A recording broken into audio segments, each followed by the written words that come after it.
Po seriji izgonov ruskih diplomatov in ruskih povračilnih ukrepov je vse več tistih, ki zamrznjene odnose med Rusijo in Zahodom primerjajo s časom hladne vojne.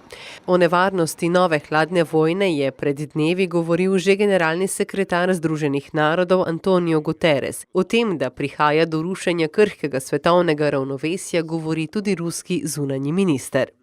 В сфере стратегической стабильности Вашингтон ставит во главу угла своей политики обеспечение военного превосходства и подрыв паритета. Наращиваются усилия по развертыванию глобальной системы противоракетной обороны, накачивается потенциал и усиливается военная активность НАТО вблизи российских границ.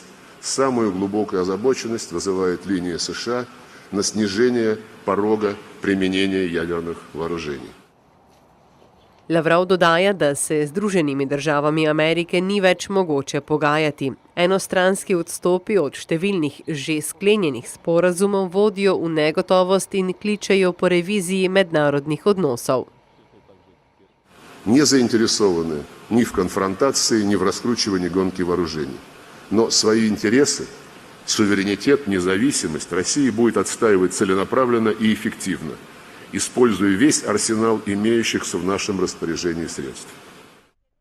Nove hladne vojne si po lastnih besedah ne želi niti zveza NATO, ki izpostavlja, da je v prvi vrsti varnostna organizacija, ki nikogar ne ogroža. Vseeno se čuti zavezano, da ukrepa ob kršitvah mednarodnega prava, kot sta denimo ruska aneksacija Krima in zastrupitev nekdanjega ruskega agenta Sergeja Skripala.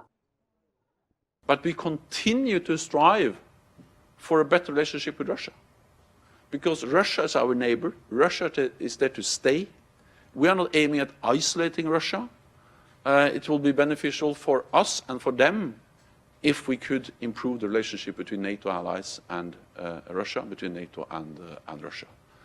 So therefore we will continue to work for arms control, prevent a new Cold War, avoid a new arms race, and continue to work for a political dialogue with Russia. Da trenutna napetost med Zahodom in Rusijo nikomor ne koristi, je prepričan tudi generalni sekretar Organizacije za varnost in sodelovanje v Evropi, Thomas Greminger. I think we all agree that the current situation is dangerous, but does not seem to be an easy way out. I think we definitely need more cooperation and less confrontation.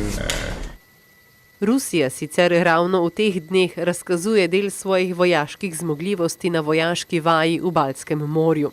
Nanj mejijo nekatere pomembne članice NATO in Rusija. Zato predstavlja pomembno areno za demonstracijo vojaške moči.